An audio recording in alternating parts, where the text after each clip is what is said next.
Hello again, everyone. Welcome to another edition of Frazier Deeter's Business Beat. I'm John Ray alongside Roger Lusby. Roger. Good morning, John. How are you? I'm doing fantastic. How are you? I'm doing fine. We're a little more relaxed. The heat is coming out, and we're in mid-June. Yep, we are, and we've got some. I've been looking forward to this show because it kind of reveals some of the great work you and your partners are doing. And speaking of colleagues in your firm, you brought one with you. Well, I'm fortunate to have my partner, Donna Beatty, here with me today. Donna, welcome. Thanks. It's really nice to be here. Yeah. Donna, thanks for joining us. You've been here in the studio before talking about the great work you do day to day.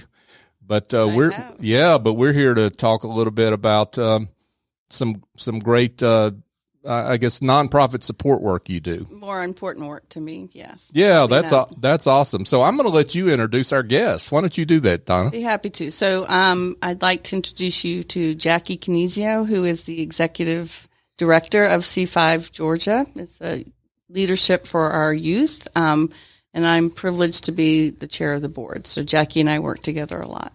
That's awesome. Jackie, welcome. Thanks, guys. Thanks, Donna, for the intro. Thanks, Roger, for having us. And thanks, John, for hosting. Absolutely. Absolutely. So it's great to have you. So for those that don't know, there's maybe 2 or 3 people, but let's talk to those folks that don't know about the great work at C5 Georgia. Maybe you can give an overview. Sure. Thank you. So C5 Georgia is a youth development program here in Metro Atlanta. We do have students in the North Fulton area as well, and it is a 5-year program that has 5 components to it: a leadership development part, a community action part, which is basically community service.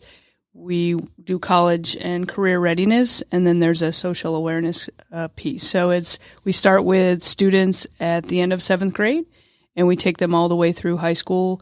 And now we're actually, under Donna's leadership, expanding our alumni outreach. So we are right now we have about 225 students in the program, and we add 40 to 50 students every year, and then we graduate, a class. So, and you just had a graduation class. We did, graduates of 2021. So, and we'll talk a little bit about that, I guess. That's awesome. Well, I do also just want to clarify, because our alumni are actually giving back to us and to the community, which is what the organization is all about. So we're not necessarily helping them through the program. They're back to helping our program. Oh, wow. Everybody wants to hear about results, right? Of course. We definitely want to hear more about that. Sure. But talk a little bit about the history of the organization and how it came to be and kind of what your development arc has been over time.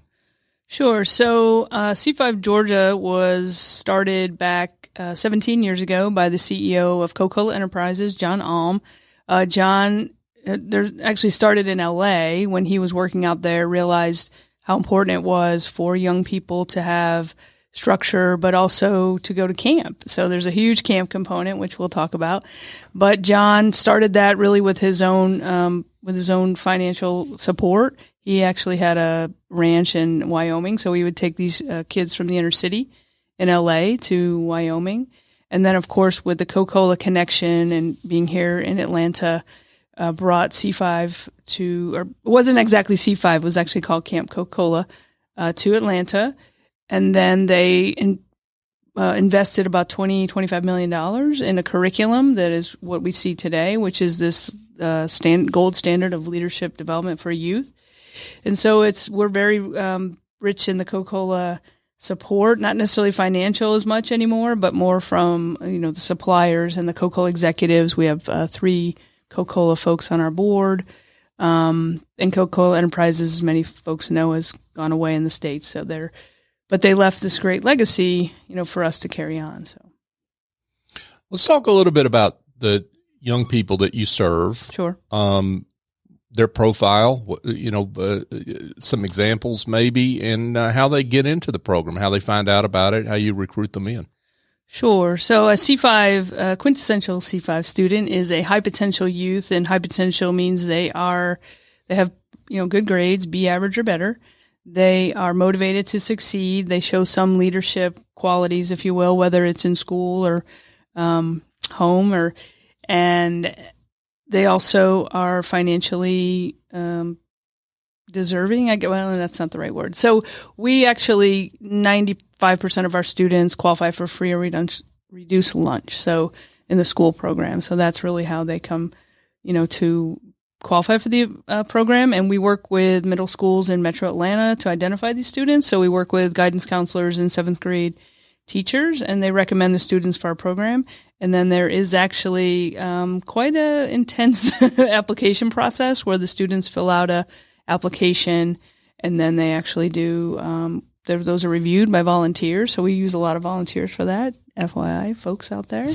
And then they are interviewed by volunteers. And again, it's just some basic questions because it's a big commitment. It's a big commitment for a 7th grader to commit to a 5-year program. So that's how we really find the students. And as I mentioned, we have, a few partner schools here in the North Fulton area, and then mostly in Metro Atlanta.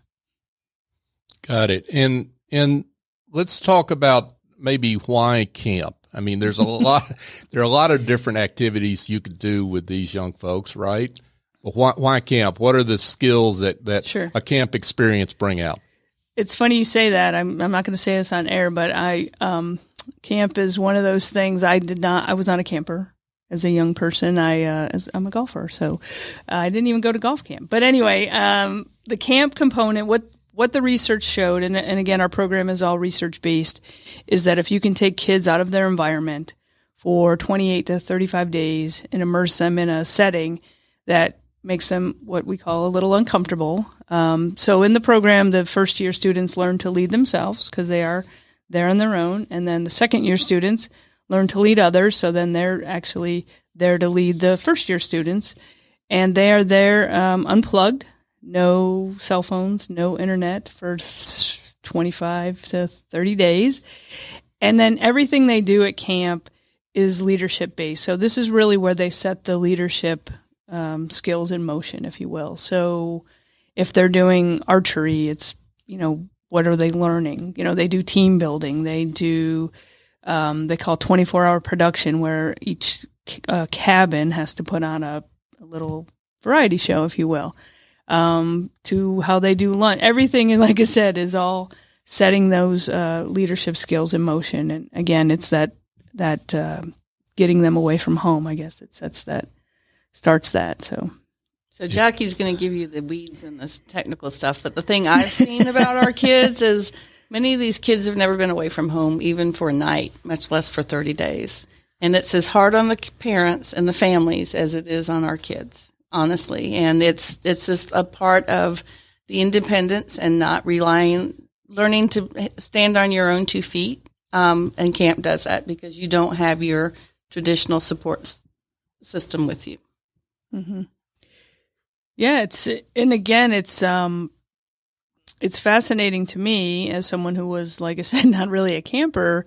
When you talk to the students as years go on, and they really do. Talk about those experiences they had and, how much it's helped them in a lot of the things that they do throughout their lives. And I didn't mention this, but the 3rd-year students actually go away to when we work with the National Outdoor Leadership School, and that's the Challenge Ready component of our program.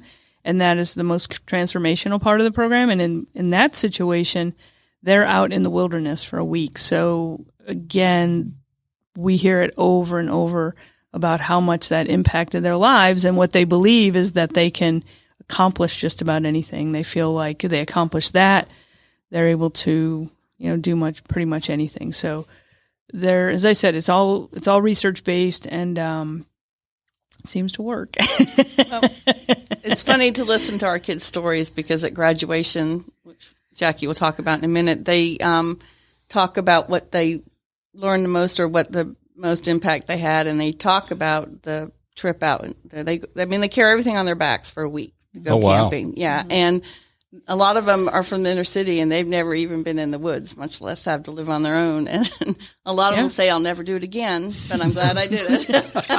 Well, there's always this running joke when the staff says, "Are you going to go this year, Jackie?" And I'm like, "No."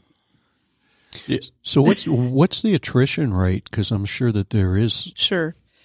We we are about 87%. So we retain about 87% of the students when we start. There was, I think there's some ebbs and flows, I think, depending on the leadership and depending on, some of the things. There was some financial, what do you call it? Challenges a few years ago. And so there was some, there was things in the program that had to be eliminated. And so we're actually building that back up, which is, under Donna's leadership has been, and you guys being in the financial world have really helped us out a lot with that. But, so we've definitely brought that number up and, we seem to be doing pretty well with it. Yeah, I think some of our success is the stability the kids get from us, because we've even learned in COVID how much our team helped our kids when they were sitting at home and didn't have anybody. And unfortunately, it was a few years ago now. That's the fortunate part. But we did go through some transition, and I think our kids felt that and didn't have the stability that they were relying on. So we've turned the tide, I believe, in the program. The kids are just really doing well. And then almost all your graduates are going off to college, right? Correct. So we can continue to say that we have 100% graduation from high school. The national, I don't know about the national average, but the average in Georgia is about 67%. And we have 95% of our students have all been accepted to college. And we're looking at this year about 92% of that group actually going off to college. A few are going into the service. And a few are going into more technical, trade. One of the young men in our class is going to work with his dad, but he's going to work in HVCU, or HVAC. Yeah. Sorry. That's all right. We've got them as clients. Yeah, they do very well. Yeah, okay. Exactly. Right. But again, it's, and there's, he's proud of it, and we're proud of him too, because those are, we definitely have introduced the skills-based, careers as well. So, yeah, so it's good. We've actually added a board member that is electrician. Yeah. Yeah. So she's really big on helping. If the kids aren't geared, I mean, they have the aptitude, but maybe not the desire to go to college, that they have the technical school. All right, and Gwinnett Tech is right here as well. So. Correct. Yep. We have a couple students at Gwinnett Tech, and then I'm trying to think. There's a young man from the class 2020 is in welding school. Close by, so that's cool. And if I brag on our current class, we have a UGA presidential scholar. Wow.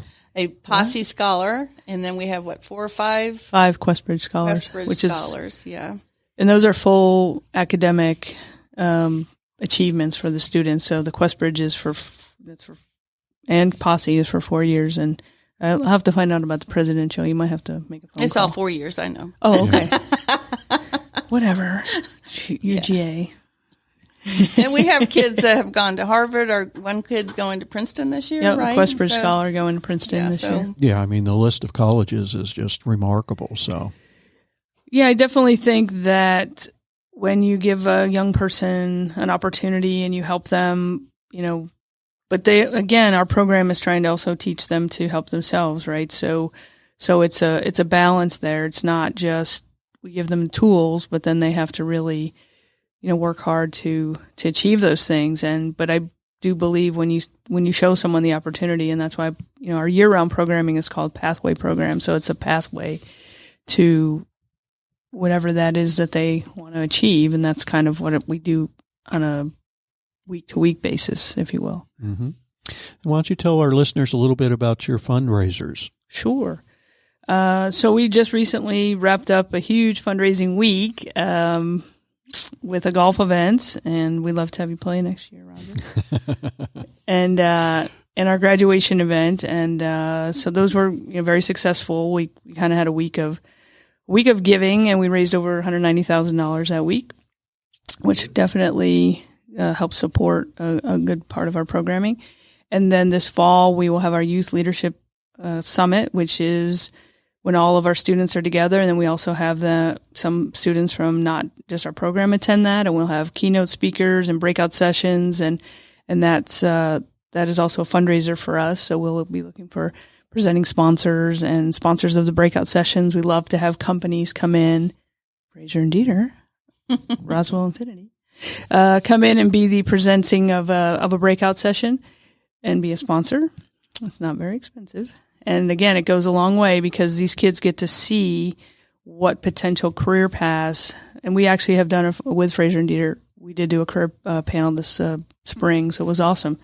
But then we'll have our showcase in the fall, which will be a silent auction and some other ways to engage the community. We have a hero program, which is a continuous, you actually put a student through the whole program. We estimate that it's $15,000 for a student to go through the 5 years of programming. So it's $3,000 a year for 5 years, but that's our hero program. And it's one of the pieces of our program that definitely helps us sustain. So those are our big fundraisers for the rest of the year. And then, of course, our end of year giving campaign. So, well, very nice. Yeah, thanks. Very nice. Donna, you might want to mention one of the things that we as a firm did do for C5. Oh, happy to. And I'm really proud of our firm. When I first joined, I'm going to give you all a little backstory, but when I first joined C5, I went to a graduation event, and one of the things they did as part of their fundraising is they had somebody donate 2 laptops, and we auctioned them off, and you really auctioned them off to be able to give them to 2 deserving students. So I had gone to our foundation and asked if I could get support to do that. We could host the 2 computers, and like 2 weeks later, I get an email, and our IT had heard about it and everything, and the firm had decided that they were going to give all of our graduates a computer instead of just 2. So, oh, wow. Yeah, and we had a little graduation celebration event and gave them out. And I mean, it's just amazing. And I tell the story, part of the reason I'm motivated, and I don't know how much of it is totally true, but we had one student. It's true. Went to Brown, and she literally did 90% of her schoolwork on her phone because she didn't have a laptop. Wow. And that's just how motivated and how deserving our kids are. They do what it takes to get where they want. And it's just such a pleasure, especially this year, to be able to help our kids achieve what they are capable of doing. And we're not pushing them. They're doing it, and we're just giving them the tools. Yeah. I was going to ask you, Donna, lots of things. I think you answered it to a degree there in what you just shared, but lots of different activities, nonprofit work that you could be involved in. Why is it so fulfilling for you to be involved with C5 Georgia? I am, I don't know if this is a little cavalier or not, but I've always lived by the saying that, you give somebody a fish a day, you teach them, you feed them, but if you teach them to fish, they can eat for life. And I just believe education is that key.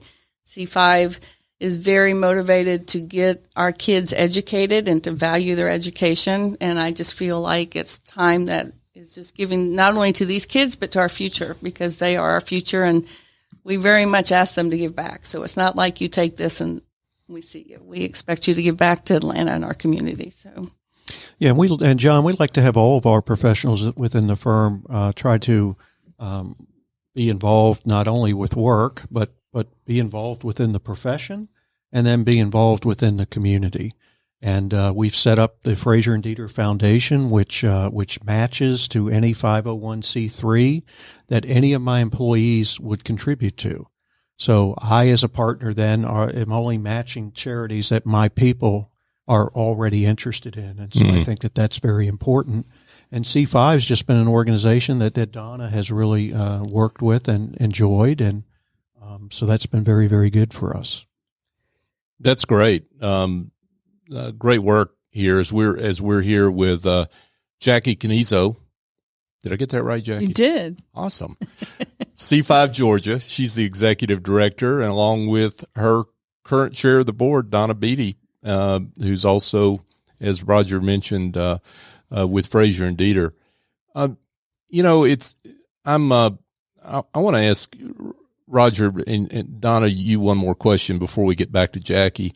Talk about, I guess, Roger, you mentioned just, the expectation that your folks are involved in the community in some way. Talk about what that does for the firm. I mean, you clearly are doing it for the right reasons because you want to be helpful and impactful in the community, but certainly it brings back a lot of benefits to the firm as you go along.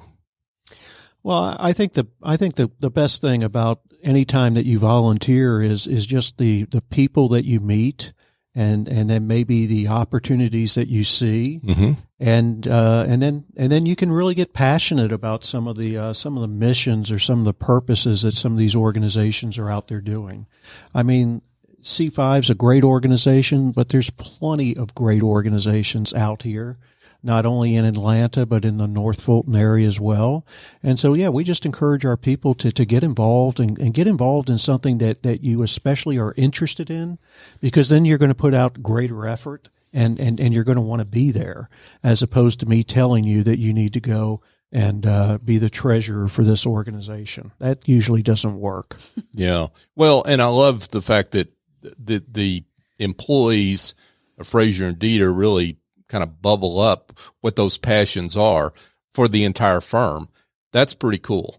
And that's sometimes we don't see that in other companies that maybe it comes from the top down, right? And there's not quite the passion through the whole firm or the whole company about that cause as a result, right? But when our partners or our managers are passionate about something and they let some of the other folks know, then those people are maybe participating as well. Yeah. Donna, you might want to talk a little bit to John about what we do with not with our partner group, but with our professionals, and that they have to really submit an organization that they're working on, and then we commit and support that organization. We have actually a couple of things that we do at the firm. One is that we have a community service day in every office, because we have offices in the Southeast, but all over the country, and you pick your people submit organizations that they want our firm to support. And the office, then we do fundraisers for them. We try to give our time to that one, so you get it. And like C5, I was lucky enough to get as the Alpharetta office organization. I got some people involved in doing the interviewing and the reading of the applications, and they see how incredible our kids are, which is just helping it. But all the organizations that we have do that. And then we also have, I think it's an annual scholarship, or it's something where you can submit an organization you're passionate about, and we pick the top 3. And if they give a financial donation, and they give you a day or 2 off from work to actually volunteer in that organization. So we really just want to give back to the company. And I think it just makes us better people and better to work with. But for some of our really young people, when they are committing their time and really passionate about that charity, then this is another way for us to, from a financial standpoint, give that person a little more bang, because we're supporting it then as a firm, because they've won this competition. And so it's pretty interesting, some of the lengths that some of these folks will go to in order for their charity to win. But that's good. That just shows the passion. Absolutely. Absolutely. So Jackie, let's come back to you. And we talked about the pandemic. We can't, one of these days we'll be able to quit asking questions about the pandemic, but you talked about, obviously you weren't able to do camp last year, but you talked about the contact and the work that you did in spite of that. Sure. Talk about how you made it through there. Sure. So as like everyone else, we immediately pivoted to virtual programming. And again, I do credit the executive board and Donna's leadership. And because I think I mentioned this before, but I am a golf professional too. So, navigating a pandemic and leading an organization, I can make a downhill 3-foot putt for a few bucks, but this was a little challenging. So I definitely leaned into the board and they were able to help us, because there's a financial piece to it. There's the support that students needed. And then how to, like the rest of the world, nobody really knew what was going to happen. So they, like I said, they helped us to kind of, okay, what do you guys need to keep the program going? We want to make sure that all the staff stays employed, And so we, like I said, we did a lot of meetings, but we were able to bring more programming to our students, and because it was virtual, so we decided to first, what we call triage, is what were the basic needs that the families needed. So if there was a need for technology, we were able to connect some folks that needed a computer early on too. So hopefully that we've got that covered now. But and then did families need food? They need to put food on the table. We were able to, people were coming, an organization say, let me help a family. And so, and then the third was the academic and, mental or emotional health support. And we were fortunate. We have a psychologist at Kaiser Permanente that volunteered her time to come and Zoom in with the kids. So we did everything on Zoom. I guess I should have mentioned that like everyone else. But as I said, we were able to do our core programming, but then we added these other pieces we layered on these other pieces to help these, 200 plus kids that we have in our program. And so it was, and somehow we made it through. I mean, we were able to, because we didn't go to camp, that is a big financial component of our program. So that being cut out helped us with our financial situation. And then we were able to, gradually build up our, some of our fundraising efforts and continue the programming. So, and then in the summer, the staff actually did a virtual camp. Imagine that. But I give them a lot of credit for being creative and coming up with it. And it was only 2 weeks instead of the normal 4 weeks, but to keep these young people engaged, on Zoom doing camp stuff. So, but for me, I actually got to, because I'm not at camp all the time. I am going up there tomorrow, but Donna, if you want to go, Roger. But I was able to actually to view in with some of the programming and to really see how they work with these kids and do this leadership stuff. And it was really impressive to me to see at the bird's eye view, right, that what they're doing is really impactful, that the fun little games that they play all have this leadership skill component to it. So it was a long answer to your question. Well, I just actually wanted to add from the executive board, we have a pretty diverse board, great people, but we were lucky enough to have somebody that was in the healthcare very well deep in it. And he was allowed to give us some insight that we could make some decisions that I think other organizations took longer to decide, so that we could pivot. And there was no question on what was going to happen. We figured out pretty quickly what was going to happen, which our kids needed, was they needed to know what was going to happen. They didn't need any more uncertainty. So I was happy with that. And how much of what you, implemented during that time, how much of that carries over after the pandemic? I mean, in terms of what you learned during that, in terms of services that you can offer? Well, honestly, I think there's going to be, we're going to continue to use the Zooming platform, because now we're able to bring folks in to speak to the kids from all over the country, right? There's no logistics. Also, it allows, again, because the program is experiential learning. So they, at some point we got to be in person, and we are doing that. And I will mention we are doing the in-person camp this summer with a lot of COVID protocols, because unfortunately the pandemic is not gone yet. But we will use some of those virtual components. I think there's going to be a hybrid. Even our Road to College program, where we typically take the students for a 4 to 5 day bus trip in Georgia and surrounding states. I think we're not going to eliminate that, but this year we'll do a hybrid where we can able to look at some colleges around the country, because everyone's got a virtual tour now, and then maybe take a drive to UGA. I'm not sure, but then do a day trip to some of the schools. And so we're going to do that combo, and we'll see how that works. Because I think that's something for the future, that we can't load up the kids and go to the Northeast it's not cost effective. So, but we can able to, because all the schools have done that. They've pivoted and they've created these great virtual tours of their schools. And so it's just given us, like I said, another tool, I think, to help kids. With that, we have so many kids that are first-time college students. Yeah. So the road to college, we go out of our way to show them all different. We try to show them large universities. We show them small private schools. We, all different types, so that they don't know what they don't know. So we're trying to help them make a good decision so they land at the right place. So we teased our listeners earlier about alumni. Yeah. Let's get back to that and talk about some of the success stories that you're really proud of. So the first graduating class of C5 was 2010. And so they graduated C5 in 2010, which means they graduated college 2014, 15.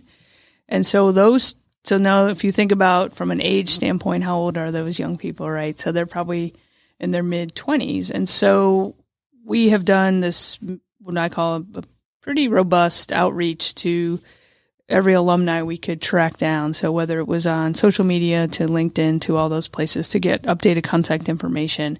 And what we're finding is these young people are doing amazing things, right? So there's young people that are working for Truist Bank. There's young people working for Ultimate Software. There's entrepreneurs. I just got a note this morning from the first executive director from C5. We keep in touch. And he said, did you know that Nick Goldstein is now Dr. Nick Goldstein? He goes, I think you should reach out to him. So he sent me his info. So we're seeing that. And so it's been again, really rewarding. And then once you connect with them and we say we're putting some structure around this alumni association, and that is just not just for support to C5, but also support for each other, because there may be a person that works at XYZ company. And so they're jumping on board. And as Donna mentioned, they want to give back also. So how can they talk to our students about their experience and then how to, go to college and then land a job? And then finally, we were actually hired quite a few alumni for our summer camp this year. So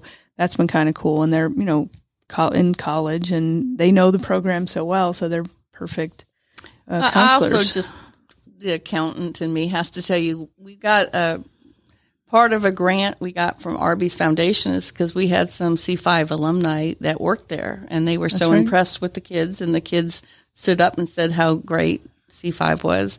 And our Chick-fil-A, was that a current student or was that an alumni? Because we got class of 2020. So just to kind of to elaborate, and I appreciate you bringing that up, Donna, because there's been so many. There's so many kids. Right. But so we had a class of 2010 alum was at Arby's in the accounting department, and I had a contact at the Arby's Foundation, and they connected, and then we were recommended for their Inspire Award in 2019, and that was $100,000 award. But that definitely, kind of started with that alum connecting with the person that I knew. And then in 2020, one of our students was working at Chick-fil-A while in college. Right? He was a senior. Okay, he's now at Morehouse, but he can talk to his owner operator about the program. The owner operator reached out to me and said, one of your students wants to recommend you for the True Inspiration Award. And then we got to write the grant, and then we were able to win the True Inspiration Award. So, oh wow, we won one of 4 in the country. Wow, $225,000. Oh, no. that's just. That's a great step, but we need more to get this organization running. No, it's that is awesome. Yeah. Wow. Great stuff. Boy, a lot there, and we could go on. It's and a lot to unpack, isn't it? Yeah, for sure. A lot of moving parts, as we say. Yeah, for sure. And I think what we were talking earlier about that Donna, I think you mentioned, was just creating sustainable change. I mean, is as opposed to emergency Band-Aid help. Is creating nothing wrong with that, by the way. But creating sustainable change and being part of that, it's got to be rewarding. Oh, it is, and it just makes me, just more excited about our future. Mm-hmm. Yeah, I mean, what we, one of the things, and we didn't mention this, but last year, and on top of the pandemic, we had the social unrest, and that impacted several of our students as well. But to your point, we were able to be a support for them and try to help them navigate that. And so I think that also creates the opportunity to teach for the future. And so there's a lot of things that C5 is able to do, for these young people and the support that they need and the teens and to give them those opportunities and the role models. And so they can see a better future. So it's, it's a lot. That's why we do what we do, right, Jackie? Right. Okay, now we got to get to the important stuff, which is how folks that have heard, we'll get to your contact information in a minute, but let's talk about needs before we get to that. And folks, there's a wish list on the website, so you go check that out. But people may be interested in more than just donation. They might be interested in volunteering, right? So talk about what the volunteer opportunities are. Sure. So there are, and it goes with waves throughout the year, right? As Donna mentioned, the selection process, there's a need for probably 100 to 125 volunteers reading applications, meeting the kids, doing the interviews. So that will start up in end of October, the applications roll out then, but it's more towards December, January that we look for the volunteers. There's other opportunities with, of course, events to support some of our events. There's opportunities to become a board member. We're always looking for great people. Roger. Mm-hmm.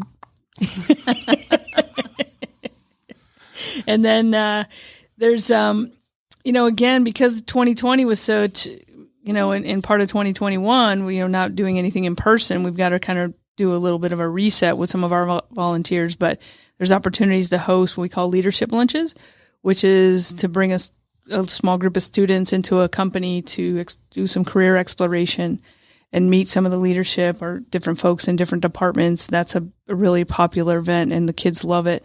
We also have our medallion presentation. So the seniors do a capstone project where they do a project and then they present it to volunteers. So there's a variety of things that we do, but they're very much interacting with the students. Great stuff. Jackie Cannizzo was with us, folks. She's the executive director of C5 Georgia, and she's here along with her chair of the board, Donna Beatty, from also chair of the board, but with Frazier and Deeter. So thanks so much to both of you for the work you do and for coming and sharing it with us. But before we let you go, we got to get to the most important question, which is for folks that want to get in touch Sure. in some way that would like to donate time, donate money, how they can do that and be in touch generally and connect with you. Sure. So our website is the letter C, the number 5, Georgia spelled out, .org. My email is JackieC at the letter C, the number 5, Georgia spelled out, .org. Get in touch with us. The website is actually a great resource. There's all kinds of, information about volunteering and donating and stuff like that. So, but we really appreciate you having us. Really appreciate Roger's commitment to C5 and supporting Donna. And it means a lot. I think that, again, our community needs these types of partnerships. And so we're really appreciative of that, John. That's great.